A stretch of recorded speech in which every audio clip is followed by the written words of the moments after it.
Hey, what's going on? What's going on? Let's get this thing going.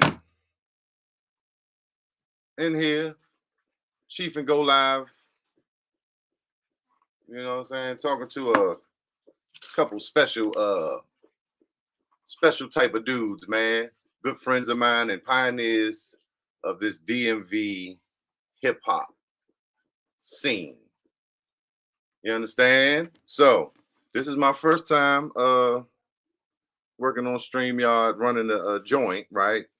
And of course, I just got to it at the last minute. I was trying to get in here and get jiggy with it, but nonetheless, I'm here and I'm trying to get RomeBux. This is see where he at. Gabby still working, but I thought I might play some things for y'all until we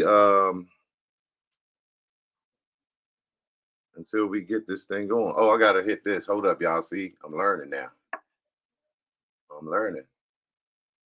Give me a hot second. Okay. Okay, we going. Trying to get the Instagram going. Everybody, how's everybody doing? Or how are you doing, person? Device is not connected. Oh, okay, there go RomeBux. There go my man RomeBux, 5349 zone. Hey, Bucks, I'm gonna bring you on in. I'm gonna bring you on in. Okay. There you go. Me, brother. Yo. Yeah, man. So Gab is still at work. Like yeah. Yeah, I ended up doing it on my laptop, right? My laptop here with the camera, and I'm looking at the screen up here. So don't think I'm cross-eyed, y'all. But, hey, Chief Dog, can you hear me though? Test one. Yeah. Yep. Okay, good. So we good then. Mo gonna be a little late, huh? Yeah, he gonna try to make it. He said he'd be working late. So there's some impromptu. You dig? So just something to get it going. Say, That's man, right. I gotta talk to me brothers. That's right. He's some heavy hitters, some pioneers in the game. So I was thinking I could play a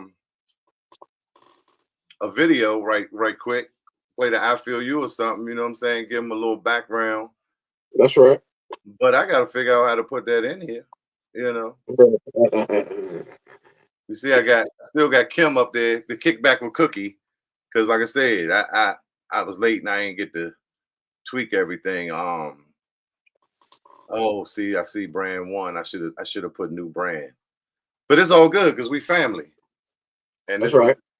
we getting it together. So yeah, I would like to play that video, but I haven't practiced that yet. So maybe I won't present.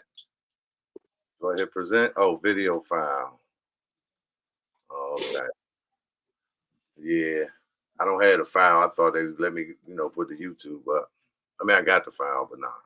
We ain't gonna worry about that. We ain't gonna worry about that because it's gonna have me thinking too hard. So let's just kick this joint off, man. Yeah, man. Let's kick it off, Chief Dog. Same way we did it back in the day. Back in the day, you hear me? Same way we did it once before. Some folks know our history, and many may not. But RomeBux and the Scrapers were very impactful and a heavy influence on me when it came to rapping, writing raps, and beats, making beats. I had just got into production after I was playing the drums, of course, with the Huggerbuck, so that ended. I'm still playing drums. This is around 99, 2000, and I was playing with Soul Patrol. Right.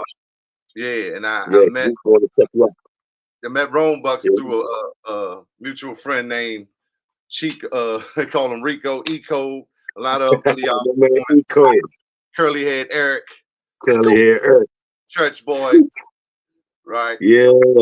So they was building a spot. Right. Eco invited me down, and they was getting what ended up becoming the Scraper Shop, building it out. So that's when I met. It started off as headquarters. We was doing headquarters art studio, and out of headquarters, our studio, we was gonna push the Scrapers brand. We was also gonna push Eco. Eco had a brand called One Love at the time. Yeah. And so he was trying to resurrect that brand. I forgot and we was gonna get both of them going at the same time. So right. you know, So I when come we started down, doing more production. yeah, and y'all down there building out the desk in the back. Y'all had Yep. old boy and them from around the way. Y'all know how that go. They was getting it in. And Bird was down there talking. Yeah, I see what I'm saying, Slim. And we got, you know what I'm saying? It's about God, son. This and that, you know what I'm saying? Niggas that came from the Scrapers was in transition, a lot of them. Yeah. And so, but the way Bird was speaking and the things he was saying resonated with me, you know, in a heavy way. And it was just like, it's because it was some real talk, some growing up, some grown man shit. And Scrapers was moving like military. It was like military minded, right? Like militia. So I was just attracted to the situation. And me and Rome hit it off. We both did graphics and different things. And so that's how we met, right? So then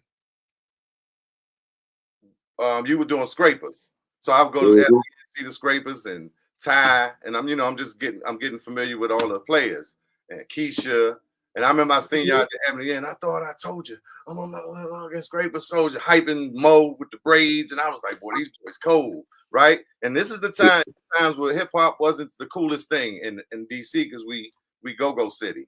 So not yet, right? That's they pioneers. Right, Keef 9 and the WAP and the Triangle and Rodney Thinkity and Scorpio, right? But this is when it was, you know, we had some rap groups starting to form, and really people were getting interested in hip hop. And so now I meet RomeBux. I'm just starting to make beats, getting more interested in it, and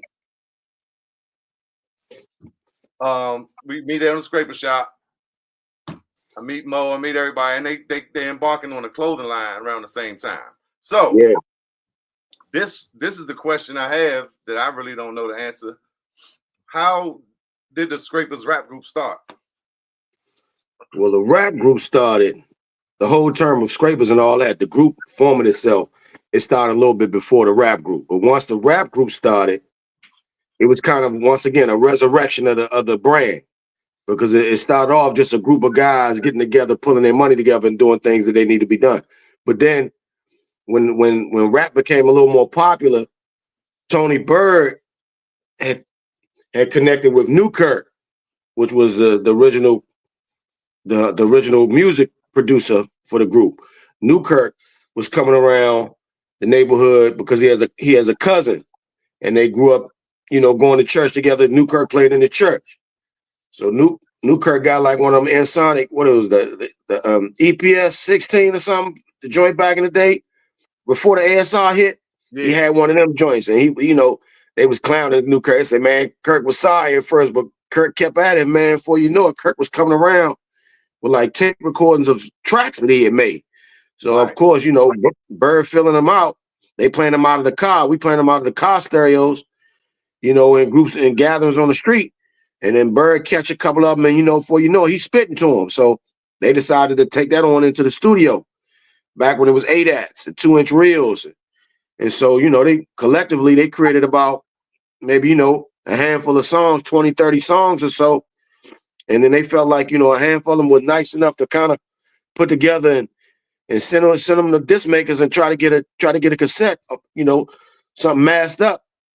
And they invited me in on one of the songs and kind of let me co-produce one of them. That was the La La La joint.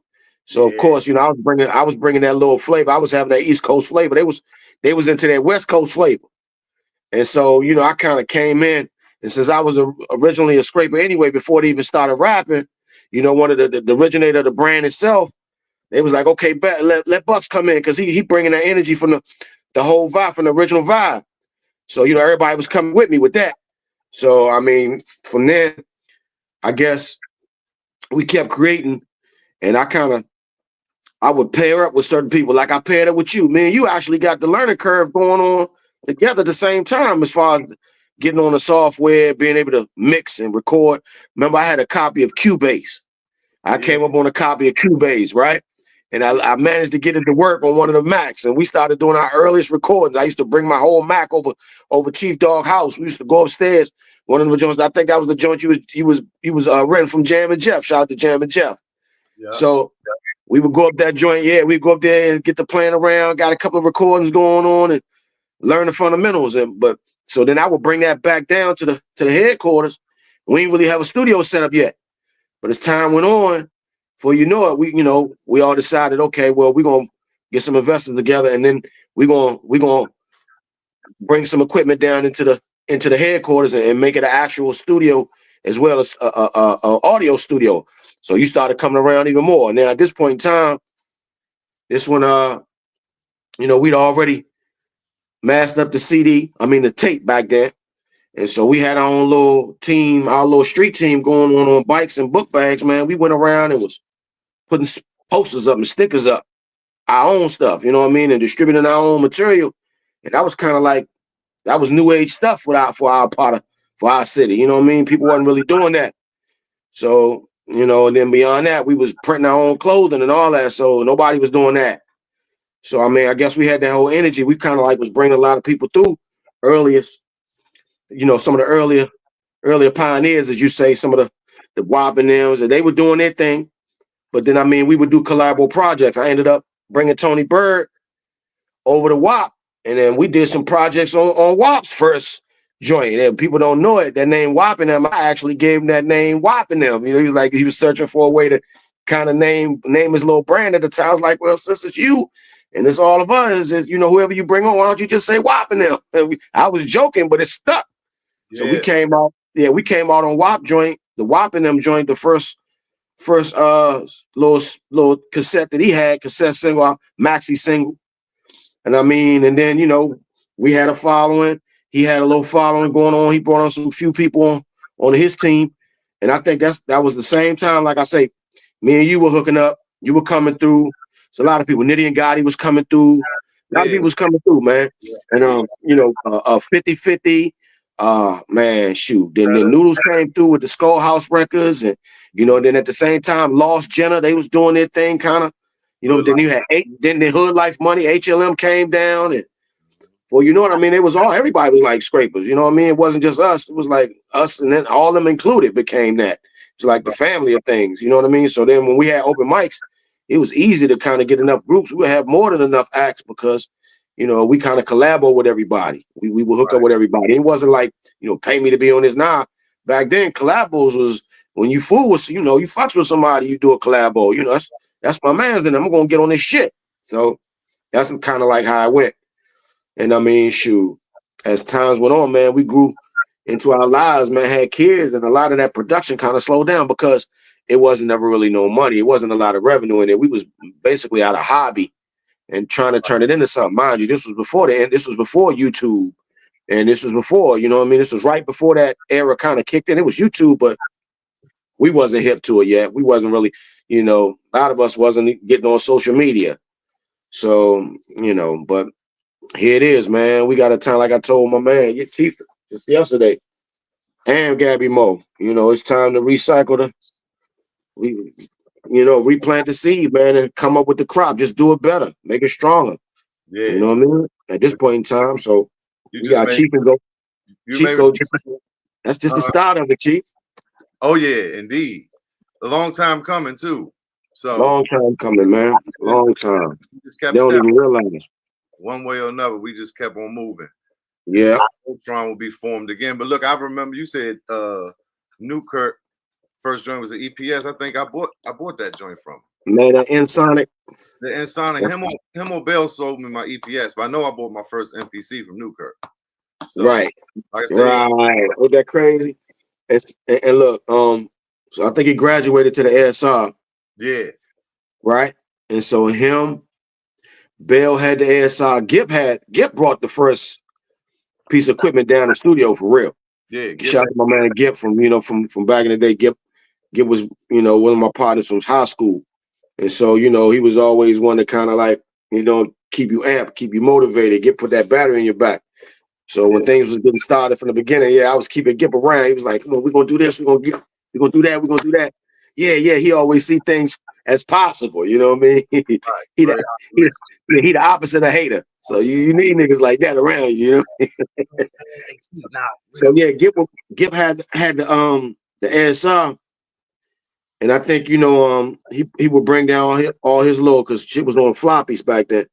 So he'll bring down all his sounds, Yeah. and then eventually Bell came down, and Bell had that expansion module. And so now we was able to dump 16 tracks, or I mean 8 tracks at one time or whatever. Okay.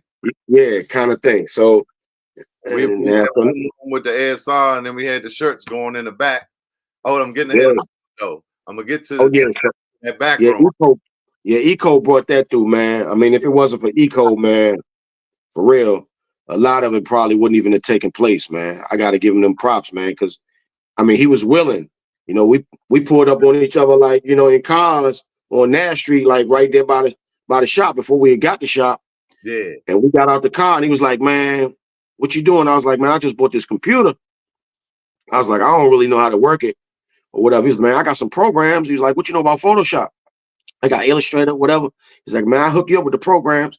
He's like, "Man, what you trying to do?" I was like, "I'm trying to get a building and print some shirts out or something, or do something." I mean, I ended up having a couple pieces of equipment, man. The camera, the DC, what was it? DC 120. That Yeah. joint.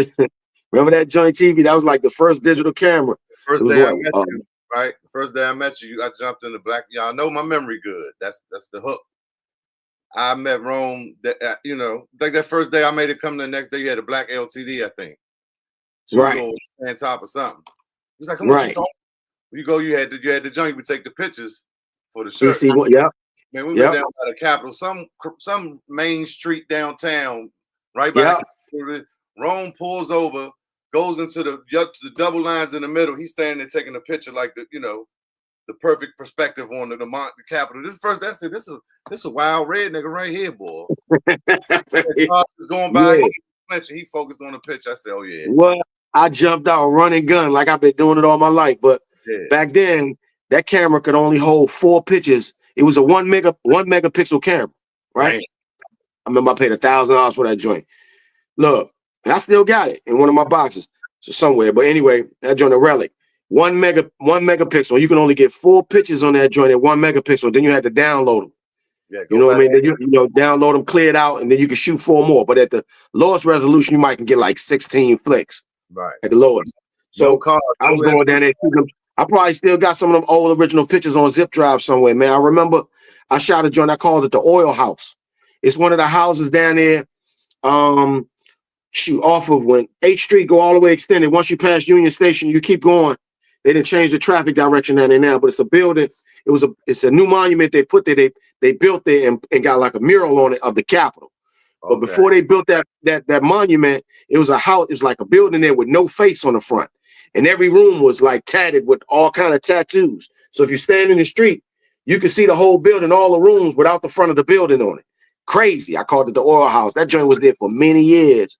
But the junkies used to go up in there and do their thing back in the day, right? That's why I was like, that's the Oil House. So they tore it down. But yeah, man, I still got pictures of that joint. That's a historic situation.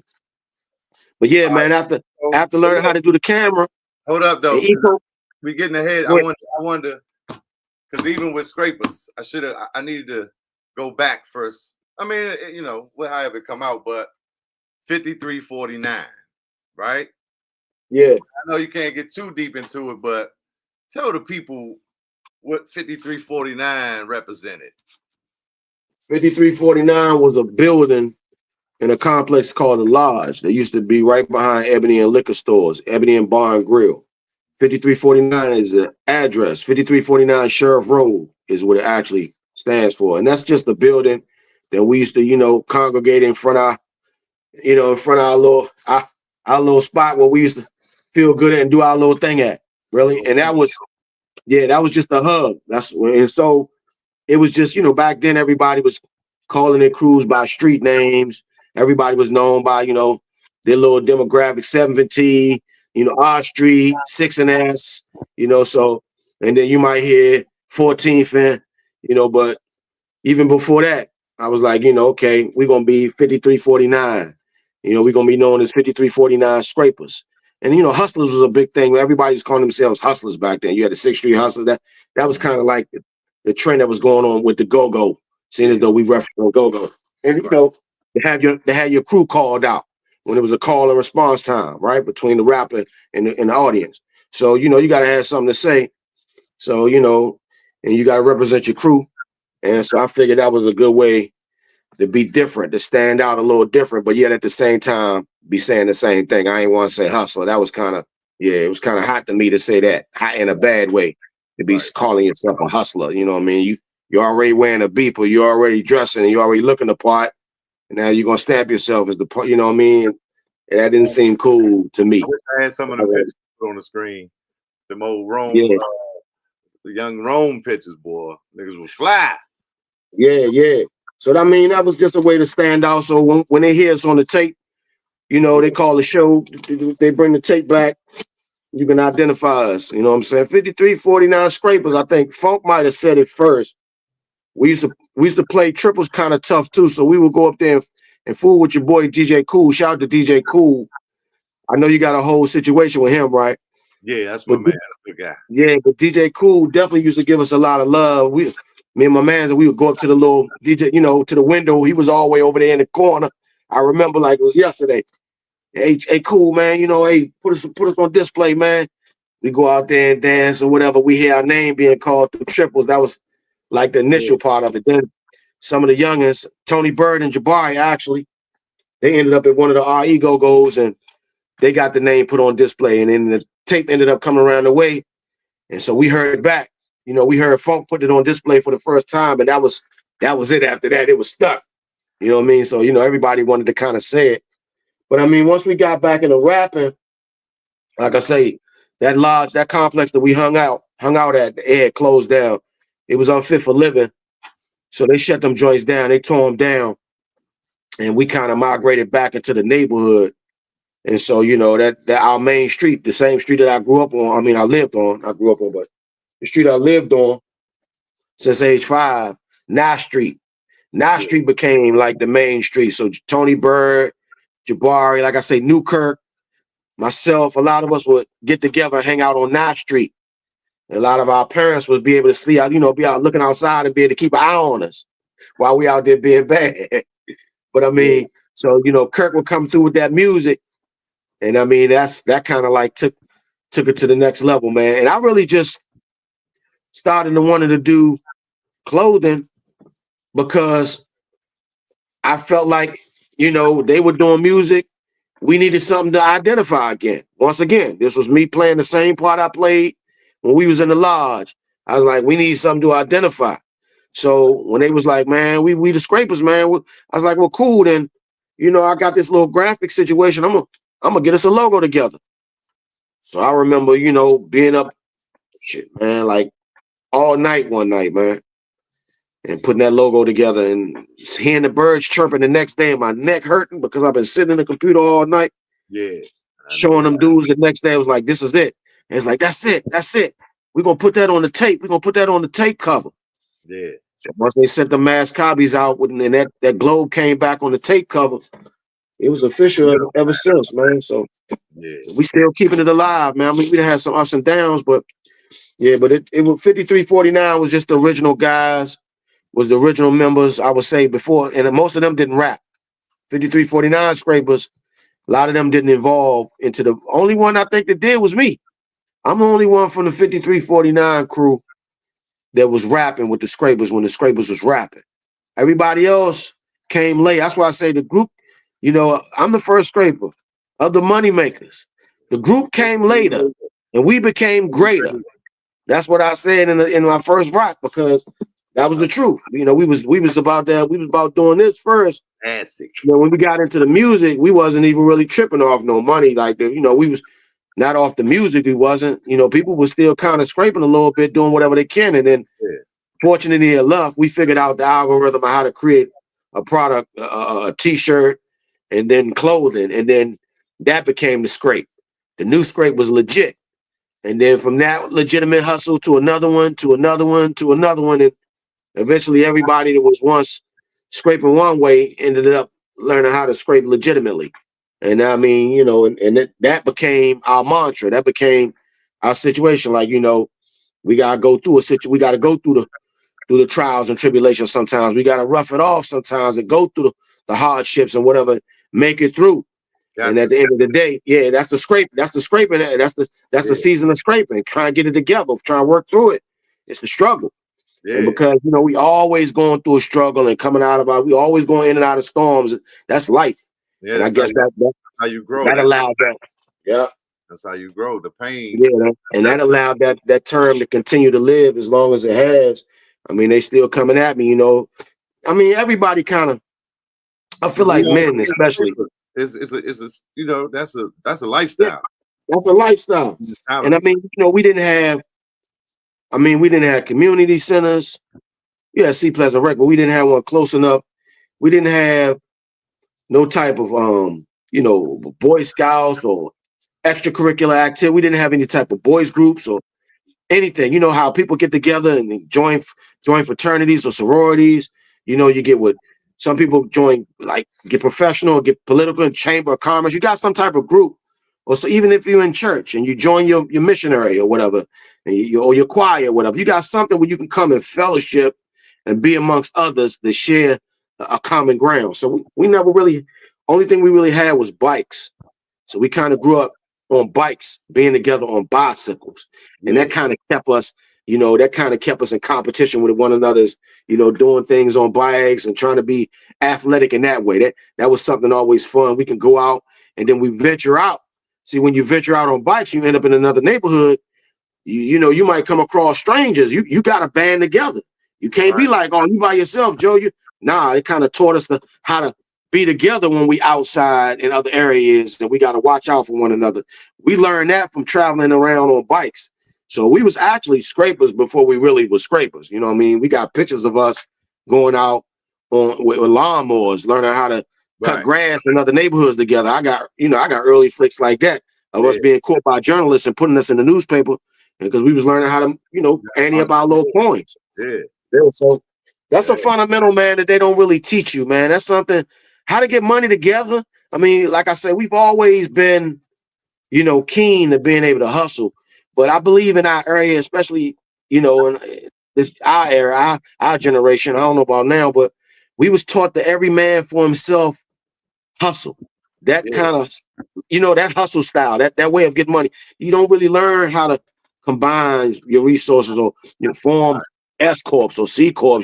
Even as adults, they tell you how to create a LLC. They Right. still teach you how to be individuals. You know what I mean? Rather than, unless you get, like I say, unless you get into something in school, you end up joining the team. Some type of thing you volunteer for in the church or whatever. But usually, just off the cuff, we don't normally do that. Everybody trying to kind of like get it themselves and then get there, and then maybe they might show the next man how to get there. Yeah. But not And we too don't. many people eat. Not too many people will eat together from the beginning, man. That Right. was something. And I mean, and I, You don't know what you you know, don't know. So yeah, you don't know better. you And don't know you do better, better. And sometimes you know better, you still don't do better, right? They say knowledge right? knowledge is power. No, the application of knowledge is power, which turns into wisdom, Right. right? Yeah. So like Right. yeah, like you said, we don't learn finance in school or budgeting or um stock market. I actually had an eighth grade math teacher that had us following the stock in USA Today. You know what I'm saying? Make believe. So you'll get those one-off teachers that care or go the extra mile. But yeah, like Pac said, we got gym and home ec, and of course you can cook what you Yeah. cook at home. You know what Yeah. I'm saying? Jim and home back. Yeah, and wood shop. You ain't making nothing really, but yeah, that's okay. But nah, finance, like yeah, because they don't want you to know that finance stuff to be able to live efficiently. But look, so let's go now. Let's fast forward back to headquarters in that back room. 'Cause I was just trying to think of stuff like during this run, and I said, damn, Rome was making RIP shirts. Like you had somebody knocking at that back door. Yeah. Constantly. Yeah. That became my lane for a minute. Yeah, I mean You know. family reunions and those shirt orders, but them RIP Jones, and I just remember like just seeing them joints. So it's just always been like that. But I was just now it's even crazy. All these rappers, you know, they just coming and going. Crazy, right? But it was Man, crazy. crazy to look at the business that's generated like a coffin, like a funeral home, right? It's big Yep, business. And you would be back there, Joe. Rome would be back there making shirts every day, and most of them be RIP. yep. So we had Eco had the four hit, right? That was your four hit, his four hit. We had Nah, that was his four station. That was his forehead printer. Yep. yep. So And we was doing silk screen shirts and learning yeah, that side of it. yeah, he taught us that. And Yeah, shoot, we even did a 5-minute interview for White World one time using his heat press. I mean, using his silk screen machine. And shoot, man, that interview ended up getting White World an award. Man, he was like the top of his class. They gave him a breakfast, like a, you know what I mean, like it was a a how commemorative. to back Yeah, they then. gave him an award ceremony for that, like a breakfast joint. He was working. I mean, he was doing it at CTV, so that was like the public access television channel Yeah, in PG County at the time. And so he was, he was doing. He had a show on there, White World TV, and a lot of the hosts and a lot of the shows that he hosted will be down there at the shop. Will be down headquarters at Scraper Shop. And so matter of fact, that's where I first saw Red Grant. Yeah, we would have Red Grant come through. Yeah, man. Yeah, a lot of cats, man, that's now along the way. You know what I mean? But yep, earliest on, White Girl was getting the interviews down there, man, doing that, Rap City style a little bit. He would show some of the videos of local artists that were, highlighting at the time, Nitty and Gotti. A lot of people didn't have videos. You know what I yeah, mean? So White was shooting videos for them, and then we'll put them on his show. Shoot, man, White was killing them, man. But I mean, once again, it wasn't a lot of money involved in the game back then. So to stay with it, you had to kind of like love it. But yeah, then come bills, and then you got your family and things you got to take care of. So you kind of got to stray away from the art sometimes, so you can get on point, get on task, and then come back to it when you got time to. Sometimes it don't allow for enough time, or the level of creation going on around you isn't timely with you at the time that you're ready to do something. So you're like, let me hold fast until I got some content. And, back then, shoot, it was a lot more to have to do for him to kind of. I remember watching him trying to edit a show. Man, yeah, it would be difficult. Now, I mean, they still talk about how hard it is sometimes to get these shows together. Thank God for AI, I guess, but shoot, yeah. man, So, but that's a testament to the innovation and, like I said, yeah. pioneers. Because I How it remember is. Yeah, I want there. to shout White out, man, because White was down there too while we was down there doing our thing. He was a part of the collaborative. You know what I mean? So My if buddy it, E, like you said, Red Grant. My buddy E, he used to be down there. so Black World. is he Eddie? Nah, not Eddie, but Eddie was down there tough too because of White.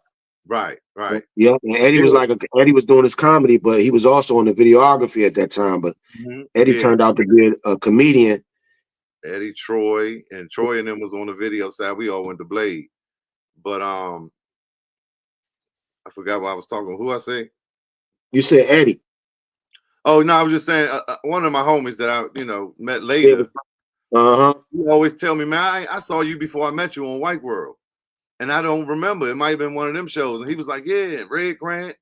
And and we was down meeting with Red Grant. He was doing a turkey giveaway or something. So, we went down to holler at him. My buddy was filming it for him. And Right.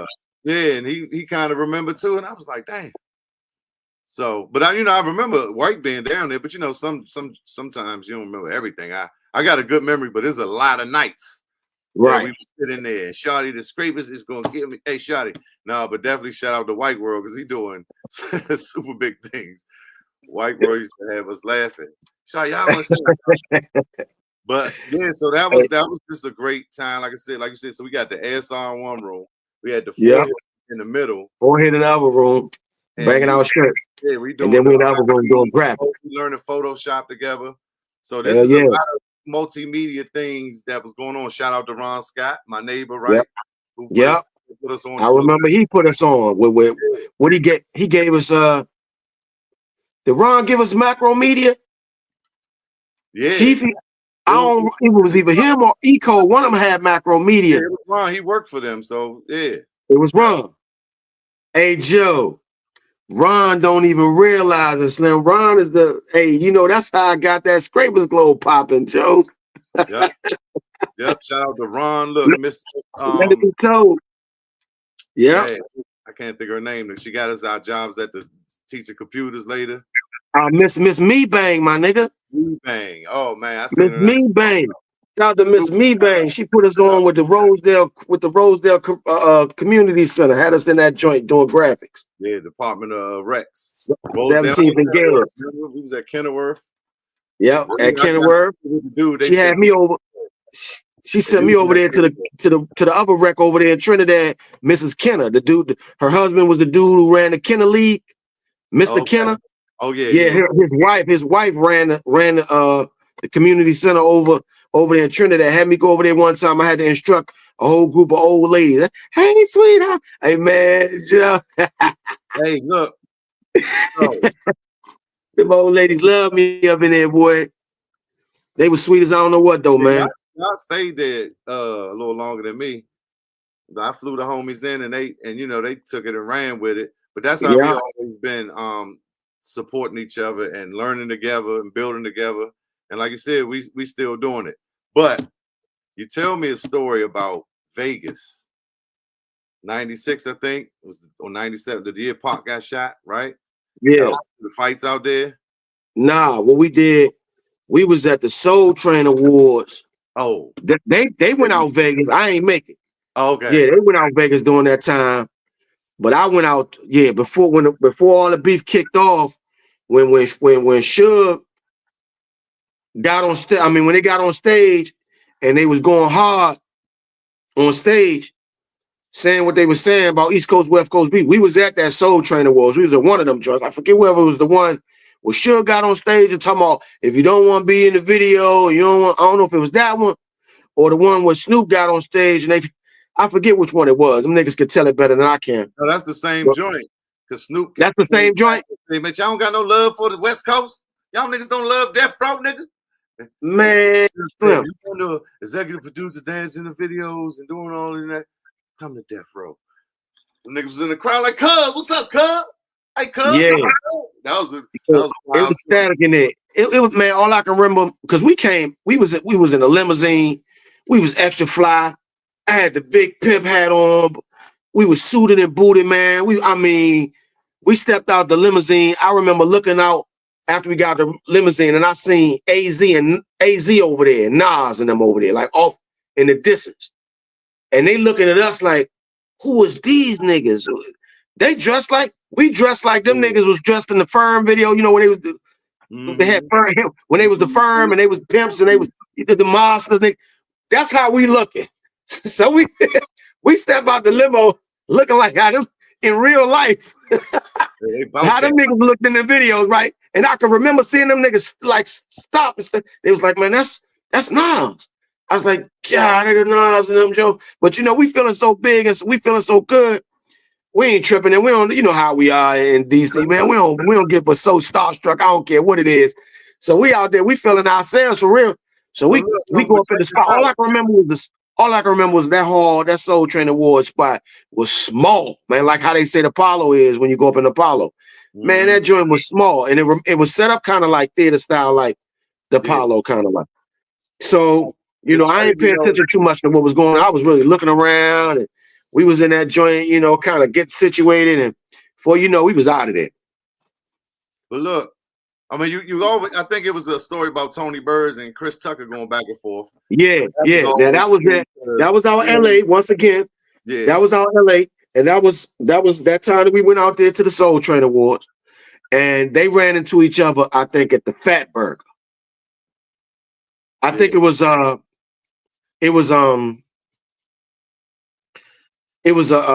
Chris Tucker. It wasn't Chris Tucker. What's the nigga? Joe? What's the nigga? Joe Torre. Well, I want to say Joe Torre. Joe Torre, Guy Torre. That's his little brother. His little brother. Yeah. He recognized one of them at the Fat Burger. Okay. It's like, hey man, wasn't you in the movie? And so he might have got a Chris Tucker too. But Bird had a couple of stories where he would, because Bird ain't got no problem calling you out if he see you, right? But yeah, when you told me, it made sense. It made sense. So now that I just always remember these joints because you visualize shit. I'm around and I'm like, man, I can see that. So I think at the time the comedians was getting it in, you know, what was it, Blues Alley at the time? They was having them comedy shows or whatever up there, Hollywood or whatever. Well, And so I know it was they were saying that they were saying that he had a show that night, and after Bird kind of got out on him, he's like, man, why don't y'all come to the show tonight, man? Y'all invited, y'all could be my guests, and yada yada yada. But yeah, man. But look, you said Nas and AZ and them, they looking at y'all like, damn, what they got on? Like, well, you know, like y'all just had that aura, that energy, but style is definitely part of that. So right, this is a great point of, you know, that conversation about hip hop. You know, New York and DC, and kind of DC always been on our own with style and trend setting. And that's funny because CeeLo got a story like when Biggie and Diddy was coming down early to Howard doing, you know, he out here early. He was a video shoot or something. They at a club. So Diddy and Biggie come, and he had his mans in them from the city with him, and they got it on. Sachi and you know what I'm saying? Right. And he say Biggie got on a champion sweatsuit, and Diddy got on some, you know what I'm saying, nothing like this. Sweatpants, whatever. He said the next time they seen them, nigga had on the Versace suit, basically what they had on. You know, he was more descriptive of it, but it's just so. But you know, it's this conversation about, you know, New York, DC, the fashion, the Nike boots, the beef and broccolis, the Timberlands, the hip hop, the go-go, the chicken or the egg. You heard what I said, right? Who came first? We cousins anyway. Fucking go-go cousins. Yeah. But when y'all was out here doing hip hop, pioneers, trendsetters, like I said, it was like, man, you doing bad, man. You rapping and shit. Slam you on that young shit. So that's why I just think it's important to tell these stories of, you know, Scraper's Top Notch, all these names we mentioned. Yeah. That was two of the biggest influences on me being around y'all. You know what I'm saying? Which gave me, you know what I'm saying? So I just think the DMV need to be highlighted. It's a lot of history, man. It's a lot of walking history books around here. A whole lot, man. You want to do a lot more series than you survived them late 80s and early 90s, that era out here. Buddy. They say don't walk through the 13th and Park and you all that. Yeah, it was real. And so for real. They had a lot of instinct and charisma and going to the go-go was risky, man. Yeah. Hey, Cheef, we talk about that even when you was back there playing. You might be playing and be stomping them. Yeah. They might love you, but let you come off that stage and the next band playing, they love the next band, and you standing around, and it's a little shorty that's checking on you. That one of the niggas around the neighborhood, he like her. Right. And they come into the little community center go-go. And he like her, but she checking you out because you just got finished playing. Oh, now you got you an instant enemy right now. You got to watch yourself for the rest of the night. Mm-hmm. It could be just that easy. Man, I don't like that nigga, man. Oh, that's the drummer. I don't care. I really don't like that nigga think he is Slim. Yeah, hey, back in the day, man, go-go was a little risky, man. I mean, that's a lot of the history they don't talk about. We're gonna get into that too. I got some people waiting to do some interviews, man, about, you know, when it came down to that life, when it came to that part of the go-go life, right? It was a big part of it, right? Like you said, very often, almost every show, something gonna break out. Yeah, but because I mean, original with the laws and everything that happened, we kind of suppressed that part of it because they like it's violent, and we always hear the mosh pit, and you know it's violent too. It was bad publicity, on the culture for a long time. But like when I look at old videos and stuff, and it's like, yeah, or you listen to tapes, it's always it was constant. You had to figure out where to stand because when that crowd get to moving, you could get hit, beat up, trampled just by being too close to it. So you're even with that, just like Los, let's move. Hey, I feel something. I look at these niggas, right? Yeah. So now it was crazy, but it was a big part of it. And you know, the drums is spiritual, and niggas had to come get some things off. They might be in a whole U-Haul. That's right. A U-Haul. It's niggas be in a whole U-Haul.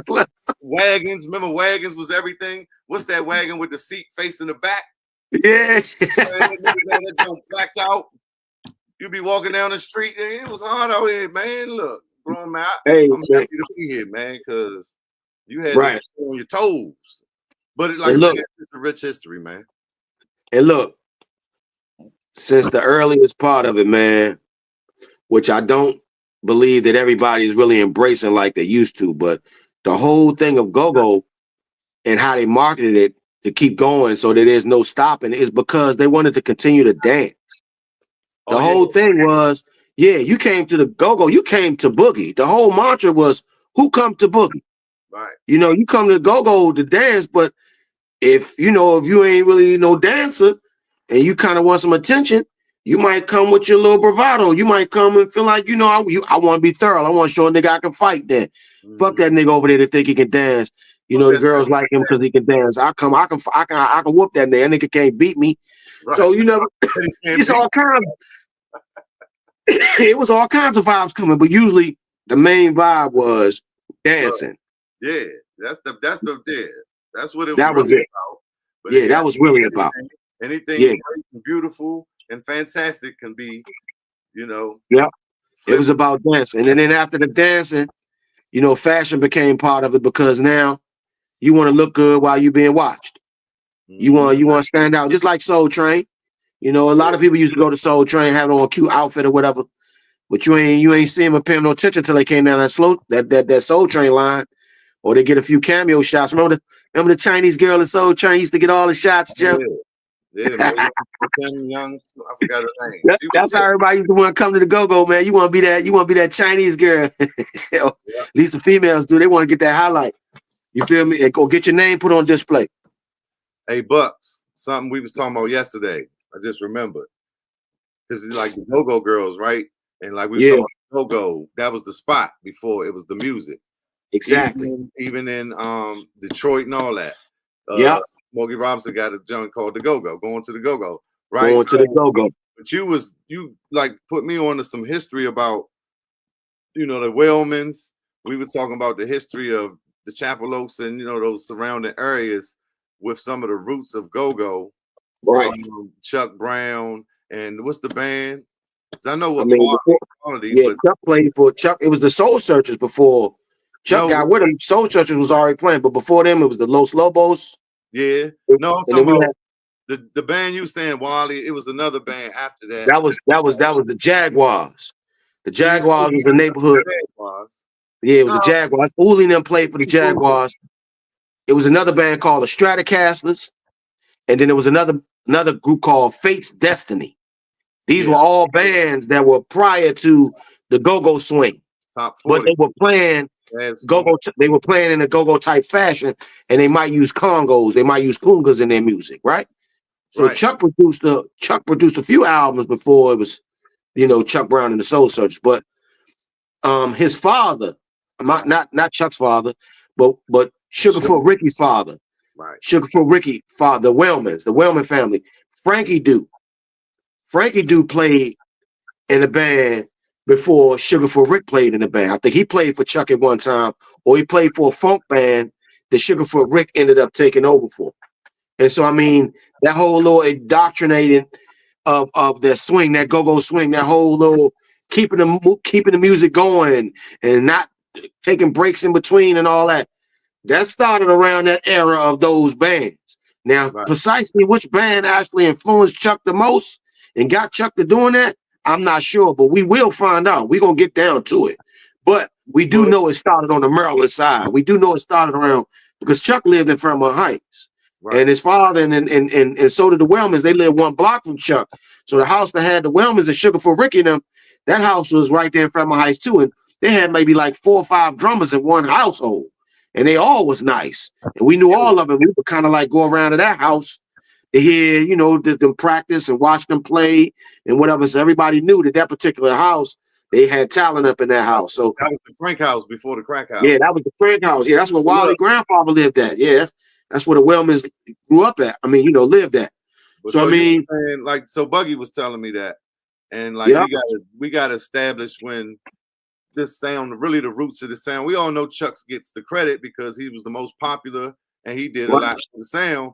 So on one of the joint clips I got on my line, he say it was the Los Latinos because he said, yeah, we were doing our percussion. We're a top 40 band. He said we looking at the DJ, and the DJ they don't get off the floor. And be like, damn, how do we keep them on the floor like the DJ, which is like funk in them days at the Kilimanjaro and stuff like that, right? right. Don't be DJing taking Bubba's home to Essence in the basement. They was the Young Senators, but I'm getting off track. But Chuck said those Latino, and they had that percussion thing going. So they just Right. also they Latin band. Like we were saying, what Buggy was saying, Sugarfoot, Rick Favre playing. I think he said, "What Chuck?" He said, "No congos, Cheef. No congos, no." It's like, wow, this history is even got deeper. But we got to talk about it. So, and when I was talking to you yesterday, you brought that up. So yeah, but he said, no, I'm playing with the Los Latinos. And he said, I'm figuring out a way to keep them on the floor. And they had that percussion thing going. Right. He said, which I stole. Right. Which I stole. Show you Stole. right. I love Chuck, right? So he said, then we start, instead of playing 20 songs a night, we playing 4 to 5 songs a night. 4 or 5. You know what I'm saying? Because now we stretch these grooves with the percussion. And, I'm talking to the people and they talking back to me and I'm doing that thing. And then, the rap boys them boys from New York was down in Howard. It come and I was rhyming and everything. He said, I wasn't really a good rhymer, but I'm rhyming. I'm doing my, He said they was down here from Howard. He said this before rap. Mm-hmm. Yeah, I be watching this stuff like, hey, look, a lot of people think it went the other way around. I mean, we know they were sampling our some of our beats. You know what I'm saying? That's what they was looking for. But we had a heavy influence on this billion-dollar industry. We had the biggest influence, and it's a fact. We cousins, but I ain't gonna say we were the cooler cousins. See, I grew up loving hip hop. I ain't a hip hop hater. I don't want people to think that. But when you look at the timeline and you hear how this thing was laid out, the influence was, it seems like, of course, there's different cultures, different aspects of the tagging and you know what I'm saying? But that call and response, and then you sampling the beat, you're using the call and response, and of course, ciphers and rhyming, hip hop poets, Muhammad Ali, James Brown, people been rhyming. We go way back. You know what I'm saying? But as far as the cipher, you know what I'm saying? That they took that and they was architects of the lyrics first and all that. You know what I'm saying? We had experiences, but we were focused on the beat and the shaking. We were twerking first, shaking like a white girl shake that we've been the first of a lot. And it is what it is. We the nation's capital.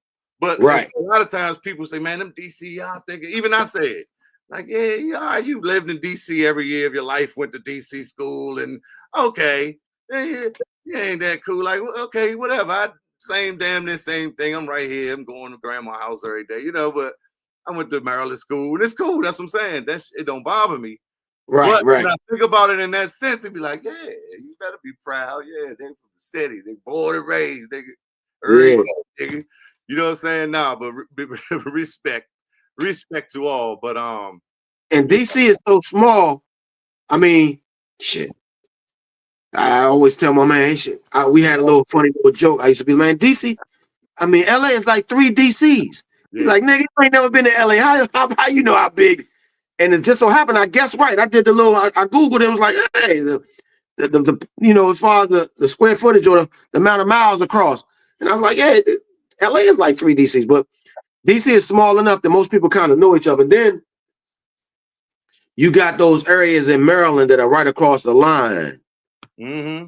Yeah, like Mike Rain, like all the stuff across Eastern Avenue, all the way on Eastern Avenue, all the way from the northeast side to the southeast side, all the way uptown. So, because it's in the middle. I lived on Bennett Road and Southern Avenue. Remember that? Right.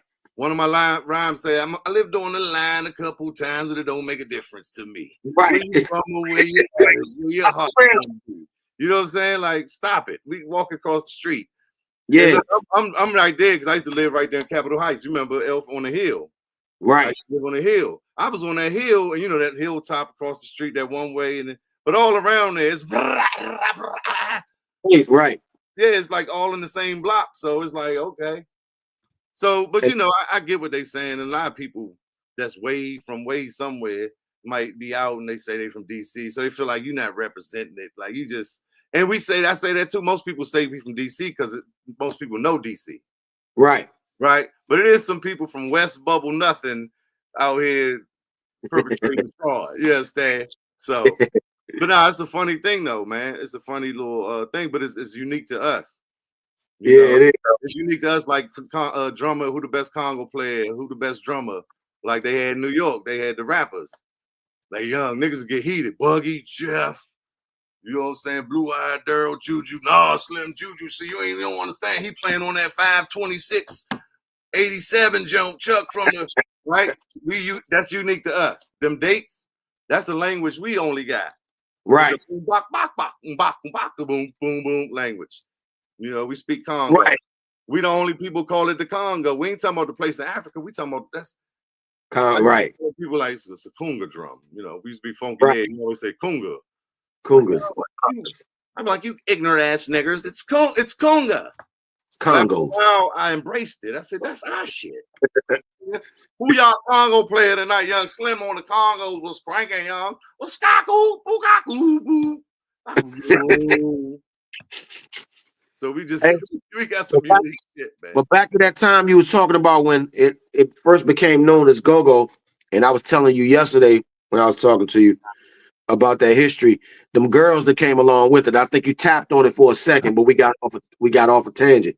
But you was mentioning how the girls that were coming, that were dancing, that was part of the keeping the people dancing too, were the girls that would come to the go-go, and they were called go-go girls.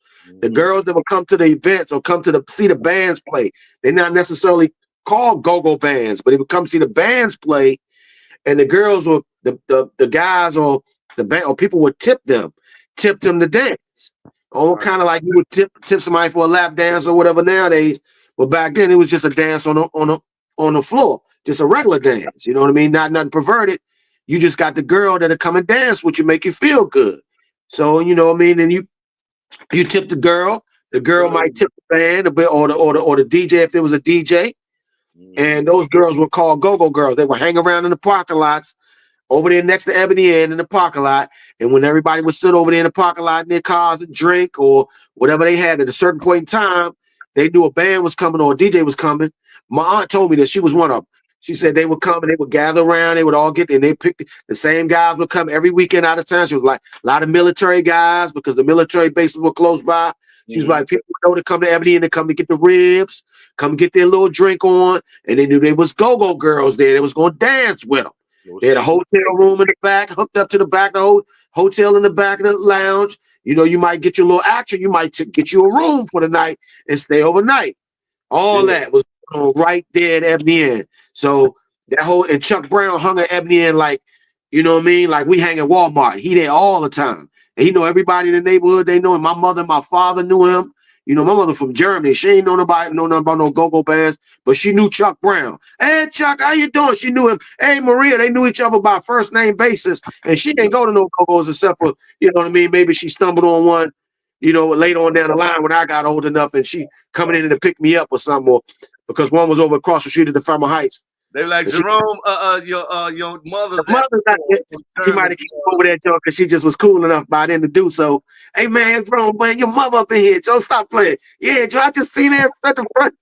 They'd have let her in free. She come on in, Miss Gray. But yeah, you know, that would happen when you was when you grew up in that culture and your buddies and them, y'all school friends and your buddies play with the band. Your parent might stumble up in one of them joints one day at the rec center or at school. It might happen. You know, that's part of the culture.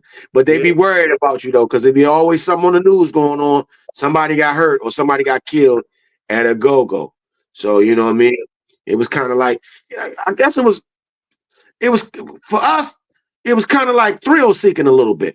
Because there was enough of us that we can go and watch ourselves and make sure we cover ourselves from getting jumped or getting beat up. And you don't go too far. You don't go to a go-go too far from your neighborhood unless you got the right kind of people with you sometimes. Because wasn't nobody carrying no guns or nothing back then. So you had to have a couple people that be willing to fight, maybe, if you venture out too far. You know, you go down to Black Hole or you from Maryland and you go down to Coliseum or something. Yeah, you better stick by some people that kind of, you know, ain't gonna make sure you ain't gonna catch no smoke. But yeah, hey, look, all that. Since you talking about the Black Hole, let's take it on uptown. Woo. My man Gabby Mo right here. Let's bring my man Gabby on in. We're gonna take Gabby here for this man. Take a ride on the uptown side. Here you go. Man, this young low as shit. Oh, what? Whoa. The sound? Oh. Yeah, I can't even hear shit. I got my phone all the way up. Oh, man. Damn. I hear you good. Hold up. Yeah, we hear you good. Hmm. Damn. But you got some headphones? Uh-oh. I mean, you know, we chopping it up, doing what I thought we would probably do, so it's all good. Just giving them some talking about them days, back in them days, baby. The real Yeah. motherfucking day. Man, that's what we were saying. Said nigga to survive back through them late 80s and the early 90s, we had to be on your toes, goddamn. But yeah, so this is Gabby Mo, y'all, from the legendary Top Notch. You can't hear me right now, but Man, I Top can't Notch. hear shit, man. I need to go get my motherfucking AirPods or something, man. All right, take your time. Take your time. I introduce you when you come back. Maybe I should have checked to see if you I ain't even know. But yeah, man. So definitely wanted to talk about some of that, the scrapers and the Hey, history of the Keith, scrapers. let me ask you a question, big brother. Uh-huh. You remember the first place that y'all played at when we was with the Huckabucks? You remember your first show? My first show up here, Your first show, your first show playing with the Huckabucks. period. You remember where it was? I do. How Jump did that called, feel? Where jump was that called, at? How did that feel? Was you jump called the Ranch House. And I don't know, Lynchburg, Blacksburg, what I don't know. We was past Bowling Green. You know, we would go out of town with bands previous, new experience of potential. We go to Bowling Green and stuff. But Charlie was taking us, you know. So it right? was just called the Ranch House. It was a $500 Daisy Duke contest winner, if I remember correctly. And you know, Charlie was setting it up for us in a way where, you know, we a band, like we a act, like, you know, it was like a label. So Sound by Charlie, which is Thump now, was basically like a label. He had done it, you know what I'm saying? We had the people in there that done it to help us, producers. We really had producers, Ned and Roy. So it was Right. this whole training and tutelage, and he was taking us out of town first to get us tight, right? To get our stamina up, get our confidence up. And we were so prepared for these shows. I remember he had, you know, we had the shirts and all that, right? But he Yeah. also would give us philosophy on like being too visible, right? Too accessible. Um, you know how a lot of go-go bands they just a lot of motherfuckers, they doing the same old thing. It ain't Right. really exciting and, you know, extravagant and explosive. So that's what we was built on, the dance steps, the look, the what we was wearing. He had a real strict thing at first. So that was one of the first shows we actually had on the Dirty Bucks, khakis, and whatever shirt. But we came out of this kitchen. It was set up before I did the sound check, whatever. The people came in, they turned all the lights out and we put the smoke on. And whatever intro, I don't remember how the intro is, whatever. We came in on the stage from the back of the kitchen. We got on our instruments, and I think our first jump was I did like a whole 2-bar roll. Like the roll was like this. Boo, stack, boo, back, the boo, goes, the boo, back, back, boo, back, the boo, goes, the boo, stack, boo, back, the boo, goes, the boo, goes,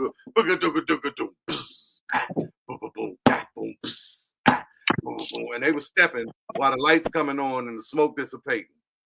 So that's, you know, like the concert, like for real. But we got away from a lot of that. But that first jump, it was executed to perfection. And then, you know, let's go out and we go off the stage. Like, we not in the crowd. Like, you know, we used to say, yeah, you came, Michael Jackson played at the Ibex every week. He came out to the bar and drank a drink with you. He said he wouldn't be special no more. You know, No more. people see him trip up, his breath gonna stink, or, you know, he gonna become human to you. Gonna become normal. And that's right. Shawn was kind of like that figure that he just become. That was smart. He'd disappear. But, you know, that was like some of the philosophy he'd tell us, and it always made sense, even as a younger, like, damn, don't overexpose. But so that was the whole idea, like that type of thing, you know. And we played out of town for I think a couple years. Hey, Shorty, Build that if up. out if the go-go band came out with the smoke screen, with the smoke going on and the flashing lights going on, the strobe lights, man. You got a little percussion part going on, man. That shit used to be lit. Yeah, right, right. And that's how it was going on. 2 different PAs, one shut down, this one come on. Light, smoke, and band and show. You know, them days. And then you got the introduction with the echo going on. And Yeah. show. Yep. The Big Butch joint. It was everything that had a Big Butch joint.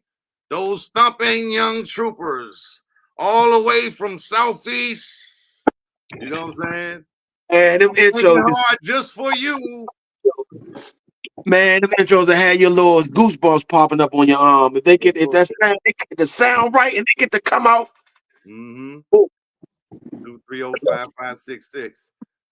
Man, Big Butch put your slam in the mix, huh? But no, I remember like playing at shows. This like even before the RomeBux, when I first, left the basement for practices and was doing a show. And then Right. Sound by Charlie would be in that joint, or Rio, but usually it was Sound by Charlie. And they add them joints out. They add them big stacks out. I'd be nervous and shit, like, oh Lord. I had just started playing. And it'd be like, that shit rumble your chest. You've been there early when they added joints? Stacks, so it'd be a couple little stragglers around us with the band and stuff, and they'd be like, all right, now you testing them Jones, right? It's way different than the basement. I just remember them first times, and then them little stragglers get to dancing and all that, you know what I'm saying? That shit, the nervousness kind of go away, because you'd be like, okay, we about to, yeah. But that was just the difference too. Like, it was just, and we was doing Salvation. We used to do the Salvation Army up the street. We was doing Rex, like you said. We would rent the Rex. We would draw the flyers, go print the flyers, and pass them out at school, and get Buck or Earl to do PA for $250, and have parties. Man, that was where it started. You good, Gab? Where you at? That was where it started, huh? Mm-hmm. Like you said, all fun. It was fun, and we had to work together. We was most of us trying to get in front of some girls. You know what I'm talking about? Right. But the crank felt good, the energy, and you know what I'm saying? That always felt good. That's why go-go's so special, I think, because it's just the feeling of it.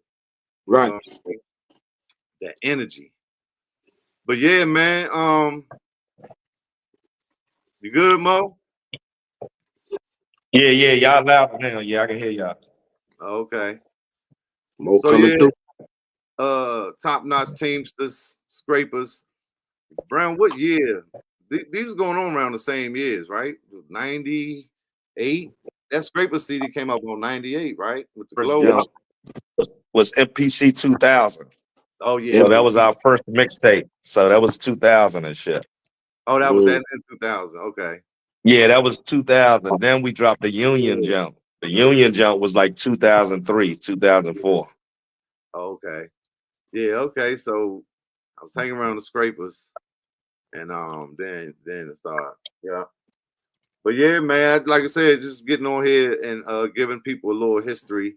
It wasn't about you telling me the first time and you weren't how you was inspired by music, and it was more so like just that era, man, and how I felt, how it feels to be a pioneer, and any type of value or good stories that could help artists, or stuff that people just don't even know. It was more like that. And to get y'all two on here, you know what I'm saying? The Mo with Lit Band now kind of came from the rap to the go-go. Mm-hmm. And Cheef, you already know, man. The only reason why I even joined the go-go band, because I love that live sound. You know what I'm saying? I've been doing the open mics and all that shit. Then when that shit started rapping over your verses, because so many sound systems was so fucked up in the open mic jumps. Yeah. That jump used to deter me. I'd be like, God damn, these niggas rapping over their lyrics. Right. But then when I went to a couple of jumps where it was the sound was fucked up, I was like, damn, I see why niggas doing that shit. I can't even hear shit in this jump. Right. But ever since that unplugged Jay-Z jump, And then the roots and all that shit. I just love that live sound and shit.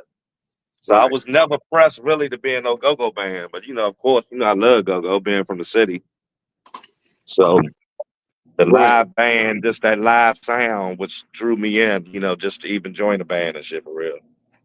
Right. You just made me realize how Go-Go ran DC, because like at them open mics and shit, they was giving just give them this little jump right here. You know what I'm saying? It's like they Yeah. wasn't catering to that, like, focused on that. Yeah, you already know when you go to go-go or perform at halftime at go-go, they like, Yeah. man, boo, get your motherfucking ass on stage, nigga. Bring the motherfucking congos back on, nigga. Oh Fuck yeah, you doing? right. Oh Yeah. bullshit. Not unless you jump up there with the band. That's when they showed you love, you know what I'm saying? Yeah, they That ignoring you. Man, who this rapping ass nigga, man? Why ain't yeah, trying to hear all that shit? get it over Right. with. Oh bullshit. Right. Slim. But nah, Oh bullshit. Mainstream rappers had that story coming to DC, man. They be talking about how tough a crowd is. I done been in some of them crowds and then seen rappers that I like getting booed. yeah. I'm like, man, Yeah. they just booed Wu-Tang. How they Yeah, boo but Wu? yeah.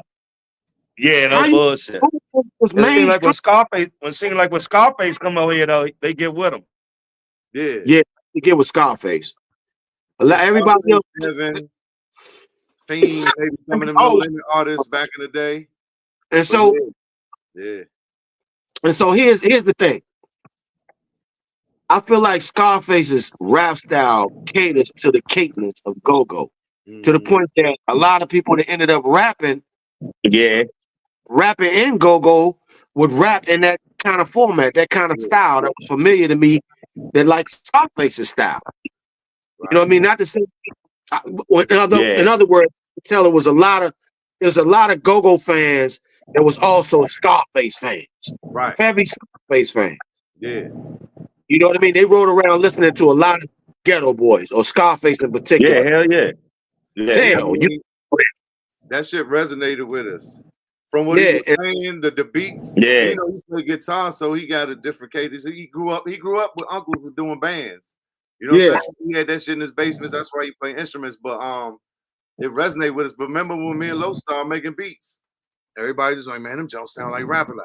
I was just listening to Ghetto Boys the other day. Take Time and 45 with my head smacking jackets that want to try it. Them beats was like, everybody be like, man, y'all beats sound like Rap A Lot. I mean, of course, they probably influenced us, but just to say that that similarity of what like I said, what he was talking about, the beats was hard, and we could just relate. Yeah. Like I wasn't even into Wu-Tang and a lot of that stuff, Rome, till y'all. I was hanging around you and Eco. We be printing shirts and had DJ Clue joints and mixtapes be on. I was like, I don't know what the fuck they saying. You know, what the fuck? And y'all be like, yeah, it's choppy. They talking like this, that's that, yeah. And as I listened to it, the Core Megas, and that was around that time, the Big L's and the CNN. That was easy. Love some CNN. right. So I kind of got with it, but I was listening to all Scarface, Rap A Lot, anything that was going on down there, pop more so. Right. You know what I'm saying? That underground. Hey, Bucks, I ain't gonna lie, man. I don't think I ever liked Wu-Tang. You I like did? certain members. I swear, I like certain members and all that type shit. But at the same time, I knew they was hyping live like shit though. One thing about a Wu-Tang Joe, you're gonna be like, God, hey, yeah, the motherfuckers will make you motherfucker do some wild shit. You know what I'm saying? They definitely gonna move you. But at the same time, I swear I just never got with Wu-Tang and a lot of New York shit. You know what I'm saying? Right. Now I think more like down south. I love that down south, like Young Bleed and you know what I'm saying. But I used to fuck with Tribe Called Quest and all of them. You know what I'm saying? That was Dilla. I used to even fuck with Brand Nubian and all, back in the day, all that shit. You know what I'm saying? Right. Yeah, definitely. Yeah, I feel you on that.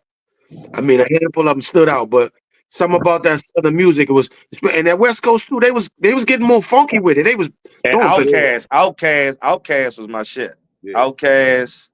We definitely was West Coast at that time too. Snoop 94, 95. We had Snoop, Dre, all that. But it wasn't so much. Yeah, Too Short that had Shorty Stewart and them playing bass. Niggas playing bass lines and this shit, all that. You know what I mean? Heavy bass lines and this shit too. Yeah. Sure. All that kind of catered to go-go real good. Yeah. The Southern did. But I'm gonna tell you an East Coast group that I think kind of outdid everybody as far as being used in go-go, and that had to be Onyx, dog. They used more Onyx. Onyx. Yeah, Onyx was sick, yo. Help backyard get on. Time to get live. Yeah, Onyx. Yeah, no bullshit. A lot of plays. They stayed live like shit. God, when Onyx y'all come on, man, you gonna buck like shit. Yeah. They don't give Like Onyx shit. that, man. They go Slim. Them niggas is Hey, in the I ain't gonna line. lie. When DOS Effects came out with spitting that fast shit, I was like, God damn, what the fuck is this? Yeah. And that shit was different. That shit just hit different when they first came out. I was like, God damn, Joe. It did. That shit hit different. Yeah. But man, Mystical. I used to fuck with Mystical and them. Mystical definitely brought some other shit. so yo, and that's another part. That's another part of the history when we kind of didn't bring forward when that whole transition was going from our go-go culture to start liking rap. And some of the go-go's were becoming rap fans more so. They would ride around listening to more rap than they would go-go now. When that happened, right? This is Yeah. the time I think, like he said, mystical. That made me remember when Master P had all those different covers. He was coming out with project after project, and Pen and Pick on all their album cover graphics. That's when we was in graphics hard. We was looking Yeah. at Master P's artwork and was like, God, how they doing that? How they creating that? And Pen and Pixel was like the goats of the game at the time, right? Yeah. Cole used to be like, Joe, we gonna mimic that style. So we did a couple of little graphics in that manner, right? But on short, he brought all the bling, all the diamonds. Remember, all Master P covers used to be style. So around that time, when P was selling out of the trunk, watch P come with that first one. He said he had 10,000, and he spent that 10,000, went and bought his own whoop de whoop. We seen that. We was there when that era took place. That's the same time when everybody started doing kind of like mixtapes. That niggas was pressing up their own little mixtapes and pushing out their own little, making their own little covers, sliding their little, putting them in plastic and pushing them out there a little bit. That's when the mixtape kind of got heavy. But Master P kind of put us on to produce our own music and kind of like feeling like we could do it ourselves, kind of thing. Yeah. And he had that whole gang, and he had that whole gang with him. You know what I'm saying? He had different motherfuckers with him. That No Limit shit was off the hook, yo. Look, man. And so right about that time, you had Mac Attack Arcade, you had PA Palace, you had these same spots that were selling the go-go CDs. They was also pushing all the Master P joints that was coming out. And all the mixtapes that was coming out. So you know how DC, we ain't have disc makers. We ain't have nothing local that was mass produced or nothing. We would always have to send our shit to New York or somewhere else out of state. And it seemed like when it came to that hip hop shit, we was always the last to hear it. Yep. It seemed like that shit would play down south or play elsewhere, New York, even New York. You know what I'm saying? That shit would come here late, and we'd be like, God damn, this Joe Witchcomb. Then other motherfuckers from other areas like, damn, this shit old as shit. You just hearing this shit? But that's like you're saying. So the mixtapes start coming. Change that though. Yeah, PA Pilots, because now there's a certain distribution pipeline. Ricky was working at PA Pilots, having the mixtapes in there, and we come to us, and these evil streets is rough. Ain't no one. We hit stuff before everybody because Ricky was exactly. That's where that's who brought that shit to our attention, because that shit wasn't coming on the radio down here. Right. You know what I'm saying? Shit that came on the radio was way, you know what I'm saying? That shit would be played in other areas on the radio, but come down here, this motherfucker, you had to go to PA Palace or one of them motherfucking hole in the wall jumps to really hear some shit, you know what I'm saying? Or motherfuckers be on the corner selling shit like that, you know what I'm saying? Yeah. Selling mixtapes that we ain't even know about. Like, God damn. Exactly. E-Code. You had I met Eco through Cheef, Cheef told me all about Eco. Man, EQ used to keep all the mixtapes. Yeah, that's what Rocker told me. Rocker told me that shit. I was like, damn. When I first met this nigga, I was like, hey, I can see he did that shit. Eco, the smooth motherfucker. My nigga. Damn, young, but that's right, Buck. Jay, what's the dude? What's the dude with Rockefeller? The nigga that was doing all the mixtapes back in the day, man. The big forehead. What's my man name, man? DJ Clue. Yeah. DJ, yeah, because Eco used to come around, Illuminati. He used to be saying, "Go, Right. Illuminati." That should be loud and distorted. You'd be like, man, but it was raw like a PA tape. Nigga, I don't care. Yeah. It's that new shit. Nigga then jumped on verses and then, they DJing it up because they up there. Like Yeah. having down here, like man, G was on the Junkyard joint from 217. You see what I'm saying? So they doing Yeah. thing. So that shit you on the radio, they already got the remix with them. You know what I'm saying? Yeah. The hottest thing, like a PA tape. Yeah. Yeah. That rap a little harder than it was though. That definitely picked up the momentum. Yeah, definitely. Yeah, it was being distributed the same way our culture's music, the same way our go-go was being distributed. Yeah. You know, and that's crazy that go-go is probably like one of the only genres that ever was able to do that. Look how long it's lasted without having like major distribution. I mean, you got some mainstream music, yeah, but the majority of the culture is self-sustaining. It's from the like bank. shit. Like shit. They're going. Have you And I ever swear, I heard? just think go-go need more originals. You know what I'm saying? Yeah. Motherfuckers need to make more original jumps and shoot videos to them jumps. We need visuals and originals like shit. Yeah, it's a whole go-go decorum, and it's just a etiquette. More show, like we was talking about with Kim. More show. It was more show. We was just talking about how it used to be. We was talking about my first show, but have y'all ever heard about like Go-Go Lando Rome? I know Rome know him. Go-Go Lando. I play with Pop Utensils. He be in that motherfucker. He was kind of off, but he being the go-go. He was a little off, and he just be okay. And he'd jump, he'd hit the cymbal. He'd be like, "You're my favorite drummer, isn't that?" And he'd be he'd always follow Funk. And they talking about from back in the day though? Yeah, Funk be like, give Lando back his goddamn radio. He's like, give my goddamn radio. Give my fucking radio. I just remember shit, right? Oh shit. How they give Lando, leave that boy alone. But no, so he used to come to the go-go with a boom box. Yeah. Recording Chuck out the monitors. Or the he be talking and everything. This is Friday night at the Killer, you know what I'm saying? So he like one of the first people who started PA tapes. Damn. This was like that far back. Because Chuck and they would hear stuff and be like, how to, whatever. Yeah. So it was just like, started circulating more. I heard them tell that story. I know I ain't make that up. And I was like, man, it makes sense. Because, I played and kind of seen it. But Go-Go Lando was probably doing this for a minute. Yeah. And then there's another aspect that you had your PA man, right? Fixing his band, maybe overseas or whatever. And like rap would get leaked from the studio. Some of them recordings that maybe wasn't supposed to go out or whatever, some of these sound men would have it. And that's how some of that PA tape, a lot of that stuff started like that. And start getting distributed or whatever way.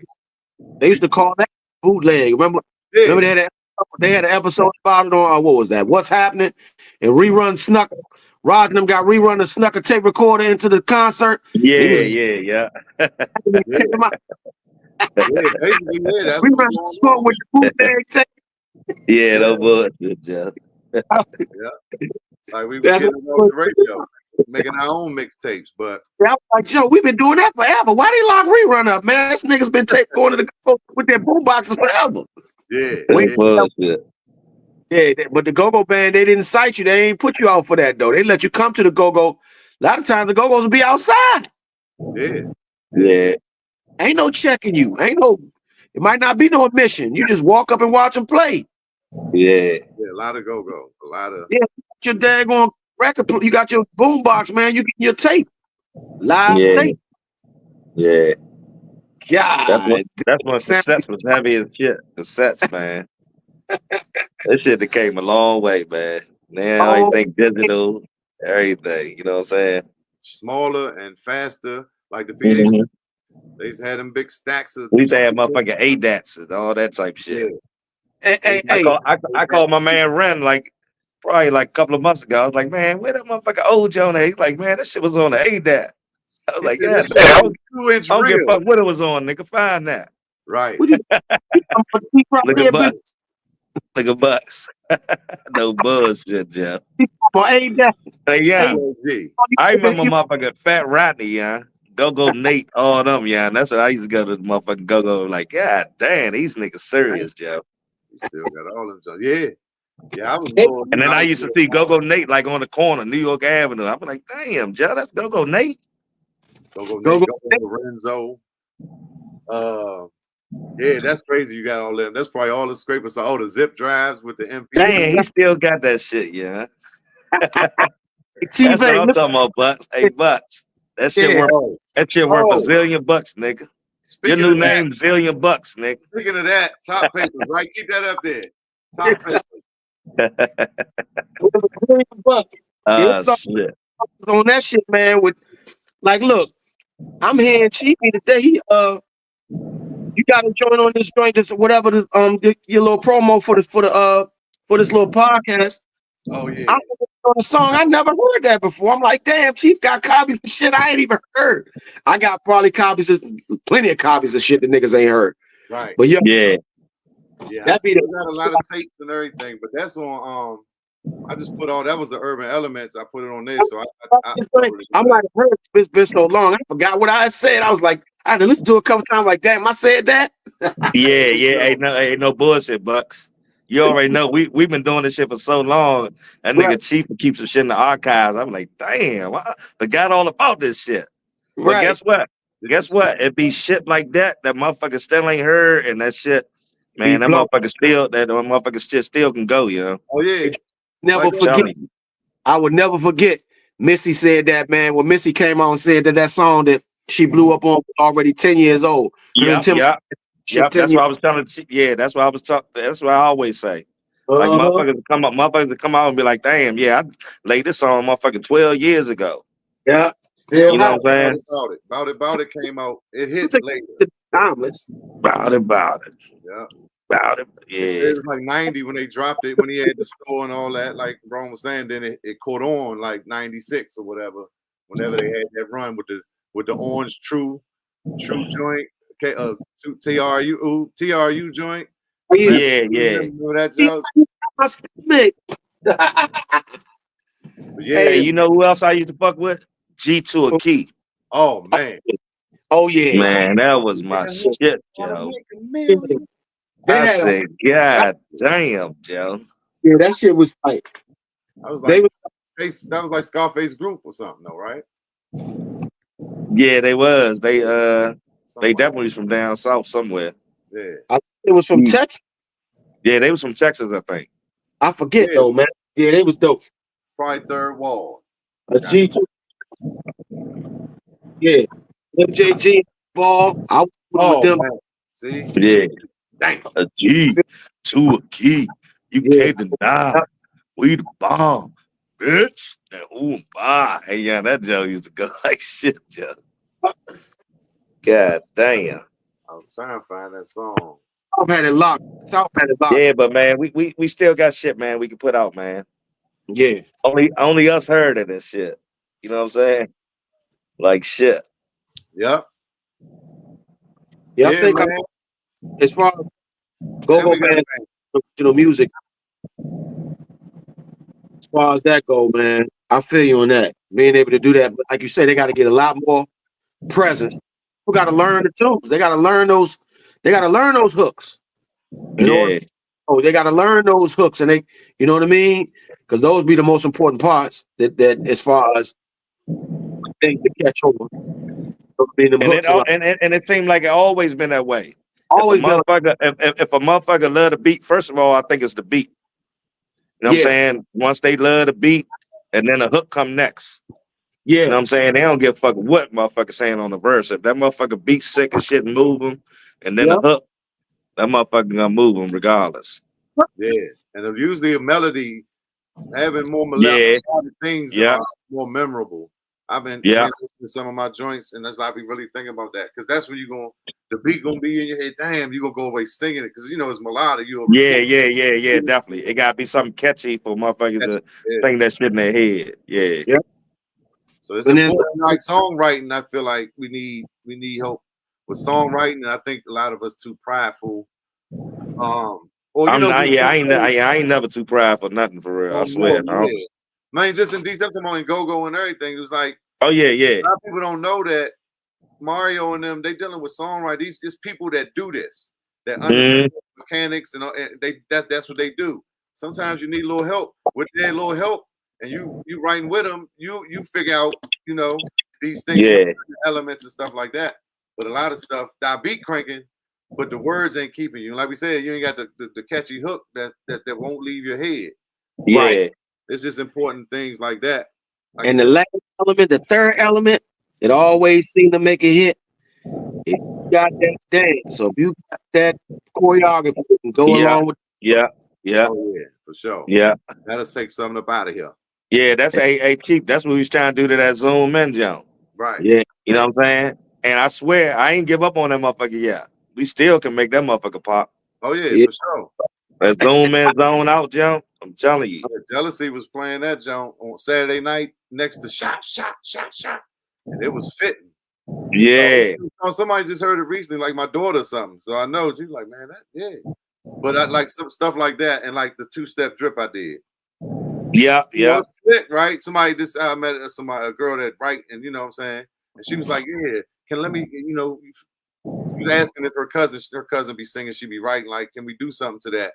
We do a remix to the two-step drip. And in my Yeah. head, I was just thinking if it was more melodic.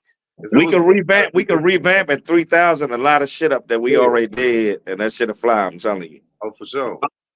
for Some Just of sure. make it it, more digestible. To what I'm saying, to what's popping right now. yeah. Some of it it could drop. I mean, I was talking Yeah. about Yeah. Yeah. Yeah. Cause Gabby we sent me need to, some jokes. It's like, yeah, some of our stuff is mixed good enough, and it's the age. What it say? You know what I'm saying? Age well. yeah. Back then, it might not have. It didn't maybe sound like what fit, and that's why some of it got tucked under. It was like, oh, I don't know, Yeah. we gonna do something to that.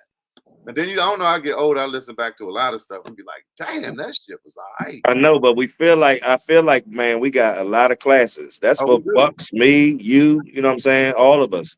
We got shit. We always try to make timeless shit. You know what I'm Right. Right. saying? So regardless what the new motherfucking wave is, the new twang, the new this and that, we Right. got shit that was shit still will fly over and motherfuckers to gravitate to. Even Yeah. La Yeah. La You know what I'm La, right? saying? But We Uh-huh. might can revamp this or that, you know what I'm saying, to make it really stick, but we got some shit like shit. So we Hmm. all got Joan La La La, yeah, we lie, we cheat, we steal. You know what I'm saying? It's like one of the first joints he did. But Yeah, I like the Scraper Soldier, all them joints. But the melody of La Da Da Da, there we lie, that's the melody too. So you walk away and it's stuck in your head. Plus, Yeah. yeah. like you said, you was And on that's that shit that'll fuck the club up. I'm right, telling but you, still still to this now, day. especially with a band and instruments and Yeah, our yeah. old shit, and we don't need to do a cover. We could cover our old shit. We can make And guess what? And guess what? We feel like that's old shit, but it's no, I'm old to saying us. our It's old music. to us. It's still gonna be new to the world, though. I'm You know just what I'm saying we saying? can take our music, not old shit. You know what I'm saying? And take Yeah. Yeah, of it, like we saying, update it, and we could be always just like you're on stage. You do it. Moby doing the verse from this joint, the verse from that joint. yeah, yeah, You know what yeah. I'm saying? Hey, You Like do that vicious, shit. shit. A Mo. tribe. You with that. You vicious with that. Yeah. Your memory and knowing your lyrics and stuff like that, going back and forth. You could do that. Tony Bird could do. I ain't great with that. If I trying to And pay then him, look, Ghost that's the because they ain't backyard. been doing it. That's they, all. right. But But you know if what I he do that shit on a regular basis, then you know what I'm saying? Flow mean? Become deep. That that. shit'll fly. Yeah. Yeah. Like But Man, Ghost what the everybody, the fuck Bird? backyard. I thought Bird was gonna be on this jump. man, get a I ain't chance to seen that nigga in a minute, yeah. get him on the next one, man. But look, they're trying to do some type of reunion type of effort, even if it's just a cookout and getting people together and start talking about production again. You know what I Yeah, mean? yeah. Last, last I seen Bird, he was like, "Bucks, I'm ready, Joe." I was like, "Oh yeah, okay, bet." Hmm. I mean, he itching to get back in the box. He ready to Yeah, do that's my man. Every time I used to hear y'all niggas, I'm like, God damn, yeah. You know, Cheef stay something. talking about y'all. So I was like, man, when I first met y'all, I was like, yeah, rocker, you ain't never lied, nigga. Yeah. He's like, man, I need to hook you up with Bird, man, motherfucking Bucks. Yeah. Ah, He's nigga. like, man, the scrapers, man. You know what I'm saying? You know, that's my motherfucking shit right there. I remember when y'all was right there by motherfucking Ebony End Jump. Yeah, Yeah, and I was like, that's where I first met y'all. right. Well, Yeah, Vincent, V Jump was next door or something. That's Mhm. yeah. I think that shit changed from y'all Jump to V Jump, right? Or y'all was Now right next door. next door, V ended up moving out of that spot and going to get an apartment, and took a studio over to the apartment. Got you, got you. We ended up going to his apartment actually to do off the meter. We recorded all the off the meter shit over there. So even though we had a studio, we went over because V invited us. He was like, "Man, come on over here, man, and do something with us or whatever." We went over there and did a whole project on V. Uh, And then after that, years after that, that kind of happened when we got killed in his apartment. yeah. Everyone Our sound. shit was down at the headquarters scraper shop. Chief and them ended up with J Bob came in there and he did Blazing Block Records after us. Yeah. Kind of subleased it to him and let him do Blazing Blocks. And after Yeah, that, yeah, then came studio, right? yeah. But Dickie put the booth in there, Newkirk and them. After Yeah, Danny left and the store went across the street. yeah, I remember being down there for that. He put the booth in that jump, and y'all yeah. rapped for a minute, and then Oh, you said Newkirk was in that jump though? Newkirk came down. We built the booth. Newkirk came in that joint. We had the Pro Tools. We had Teddy Bear before Teddy died. That was Kirk man. Hey, Rocco, when you brought Teddy up the other day in the sacrifice jump, I was yeah, like, damn, I forgot about Teddy, yeah, And that Wow, was Digger. I felt like that was Digger like protege. Digger used to look up to Teddy like shit. yeah. man, I Teddy, forgot all about Teddy, man, Man. Teddy came. So Newkirk was their producer though. You know that, right? I don't know if you heard that part. What he What was? was who producer? Newkirk was the producer for the Scrapers. That's why I Scrapers? bought my Yeah, shit from. Yeah, Oh shit, I ain't know that, yeah. Newkirk is the producer, the earliest producer. yeah. I didn't. Damn, man, that shit crazy. Cause I met Newkirk. I don't know. I probably met him back then, but I recently did something with Newkirk. Not recently, but probably Yeah, like I the remember. last five to 7 years. Yeah, Wow. And look, Yeah, man. I don't even know. Newkirk. I can't remember his other man name that be. No Hawk. No, I Dream Huh? of Beats. Was it Nah, No he got Hawk? No Hawk ain't produced though. Newkirk had another team. Newkirk hooked Nah, up with yeah, he had another dude and shit. I Dream dudes of And Beats. super nice. I forget his name. Yeah, I can't remember his name though. Uh-huh. But yeah, Kirk was always the producer. Always the Man, producer. yeah, that's crazy, man. Come on. That's crazy. But that's crazy how that shit came in full circle, you know what I'm saying? But I We only, still never knew Newkirk back then, you know what I'm saying, when he was y'all producer. yeah. Outside of Newkirk, we only got one song that ain't produced by Newkirk, and that's produced by Bell. And that was I feel you. yeah, I feel you. Oh And that yeah, I remember that job. yeah, and that was just me and Ty collab on because we got a little East Coast feel going on. Yeah. I'm inviting them in on a trunk, and Bell had gave me that track, and I popped up at the studio down Horizon one time. I was like, Ty, come outside, man. I got some tracks, Joe. I got some different tracks. I got the East Coast shit outside. Ty, come on outside. So Ty get in the car with me, and Ty was like, oh shit. He got the spitting off the brake. As soon as he hit the track on, we can stop. He was like, oh, bro, Joe, we need to do something to that shit. Bring it in. So they kind of ain't. They wasn't feeling that shit. Kurt Burden wasn't feeling that shit at first. Like, man, but because me and Ty was feeling it how we was feeling it, Kirk was like, man, go ahead. Let them niggas use some time to get that song off. And Yeah. they And liked it. once they heard that motherfucker. Once they Yeah. liked it. And then me and Ty had already did La La La. Over, Yeah.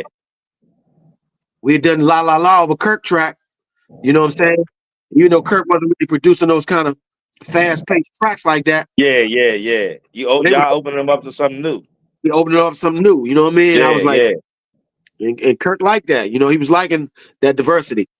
And that's what I'm saying. When you stuck in your ways, certain jobs, man, you be like, man, fuck that shit. But that shit'll grow on you, you know what I'm saying? So Yeah, that's all that was about. yeah. But fuck, you talking about I feel you. Ty was on that. You talking about the video I feel you, or was My something bad. else? Bird was on I Feel You. Me, Bird, you, Yeah, and Bird Bushra. came later. Remember you? We did the jump. We was at the studio with you on off Pennsylvania Avenue. I think Big Dave. Yeah, and I It had was just I ain't never rapped in the studio, and you right. did a couple tracks, crushing this shit. I'm like, oh Lord, like He like, yeah, well, you know, I got a little bit of time. Me and Mustafa's in there. He said, y'all want to get on something? Young, remember that joke? My leg was shaking. I was like, I done roast Nigga, people never nigga been. Rocker Damas. I never forget because I'm like, man, this nigga just burn this joke down. I don't even know how to do this. One of the best verses though. It's like we living every day. We getting more crazy. We get lazy, right? And so then this nigga pulls out the high 8 joint because he riding around. He pulling up. Oh, Cheef down this joke cranking like that. Let's go listen to it. And he said, come on, all right, you know, stand right. You know, you just start shooting the video. I'm gonna come tomorrow. We gonna boom, boom, boom. This nigga puts the video together and rolled around with it. And Bird saw it. Bird said, nah, Slim, let me get on that jump. That's why Bird at the end. That's how Bird at the end, yeah. And that's the that's the story. It kind of grew. Hold on, that's the jump. I feel you, you feel me. That jump? Yeah. Yeah. Only song we ever shot a video for. Unfortunately. I came at the perfect time. Hey, Buck said, that's what I say, man. Man, we need visuals, man. Like shit. But it wasn't heavy then. It wasn't heavy then. You know what I'm saying? But nowadays, motherfuckers want to see who they listening to. Well, this is what we be saying about innovation. We talking about 2 pioneers of this DMV hip hop scene. Innovative, like Mo been doing layered lyrics, and you know Mo innovative. Yeah, hey, Cheef, nigga, I used to back up everything. I used to do about motherfucking 7 motherfucking tracks. I'd be like, man, not another one, yo. It sounds the same. Bullshit. No bullshit, yeah. One more. No bullshit. How drive getting full. Yep, I used to triple the motherfucking first track. Then I used to do the ad libs, the A's, and all that shit. Then I used to double this and double that. Yeah. Long, but when you get to the show and you got that one voice, it's like no bullshit. No bullshit. We was shooting like you said, the visuals rap wasn't even a thing like that. Yeah, I know, and that's why I feel like we ain't falling to that. You know what I'm saying? We love the culture. And but now, right now, nigga, we making comeback. Hey, Bucks, you gotta come on back in. Come on back in, Bucks. That made that's what's up. Missed all of the bug. You know, I learned stuff just seeing Bucks and different. You know what I'm saying? Like, okay, I know I can shoot a video because I watched my man do it. So it was just those things. That's why I wanted to have y'all together because it's like y'all were 2 influences on these. And we never get on nothing together. Yeah, and so that's the thing. You know what I'm saying? Urban elements, you know what I'm saying? But we was on separate jumps and shit. You know what I'm saying? I don't think y'all did nothing else. I thought about that. So let's bring it forward, like you said. Me and Rome. Hold on, what track we got on together? The One Life to Live. Remember Fatima? I remember upstairs. And we I remember that name, but fuck that. But fuck that. We need and we know the times get rough and the sun comes up. Oh yeah. Damn, Bucks was on that jump. Yeah, my life is partially done. I carry. Yeah. God damn, I remember that jump. Hey, soon as you just say that first line, I remember that nigga voice, yeah. Hey, Bucks, and one thing about you and me, man, it was always about that voice, dog. That's true. The voice, the cadence. Matter of fact, not even the voice, it was the cadence. You know what I'm saying? But yeah, man, come on, man. That shit long overdue, man. We supposed to bet made the jump. That's what we're talking about. So that's another reason, because we talking about headquarters and bringing Bill back in. You know, me and Gab was in the band with Bill, so they know Bill. Okay. You know, you talking about Bill with the first recipe? Yeah, Ian Bill. Yeah. So, but we've been talking about it, like, you know, reassembling and still doing some work and carrying this torch and continuing on, doing some new work and dropping it and doing the visuals and talking about it all at the same time, man. What's up with Loaf, Cheef? You ain't talked to Loaf? I talked to Loaf a couple weeks ago. You right? Okay. Yeah. So that's what we doing. We reassembling.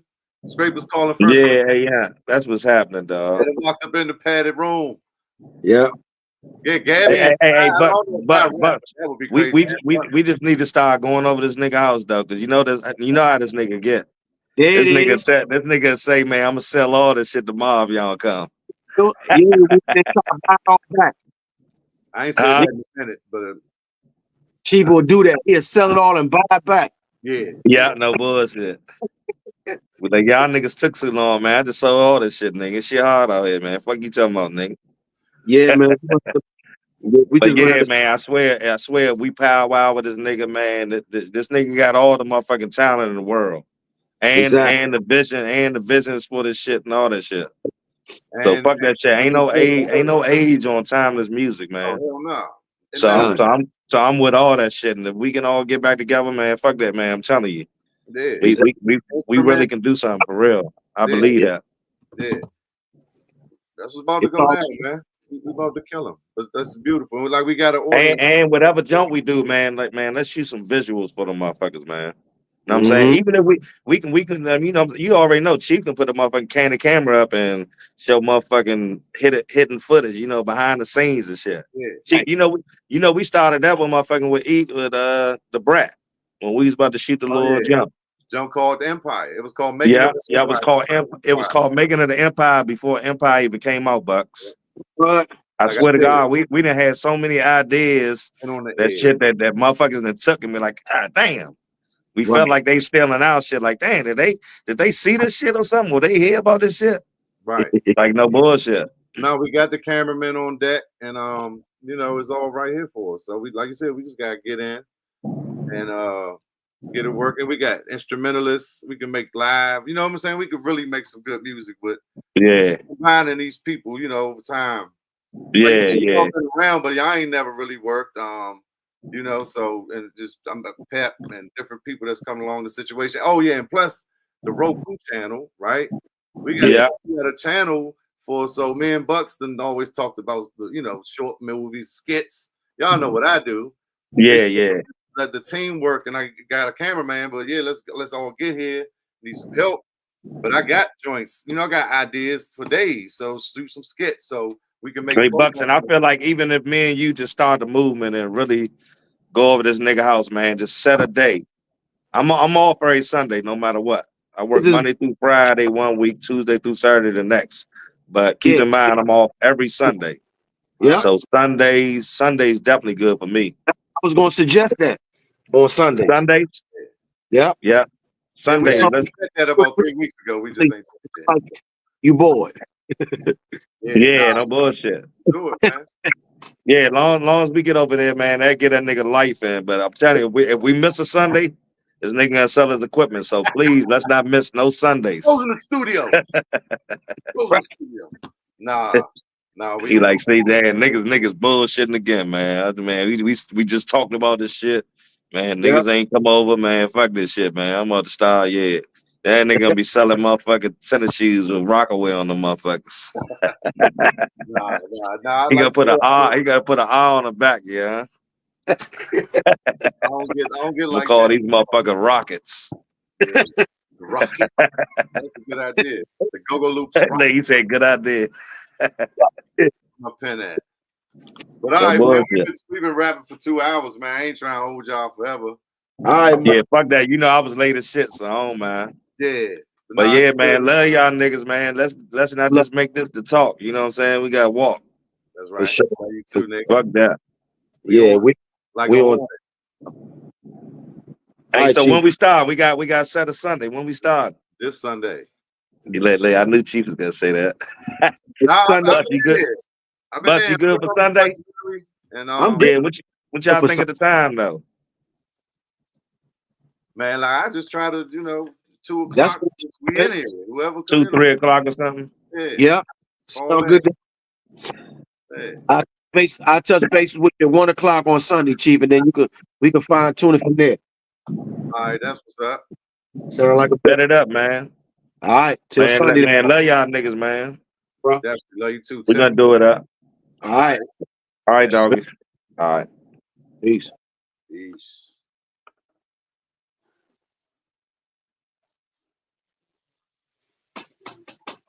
I don't know how to stop this. Leave studio.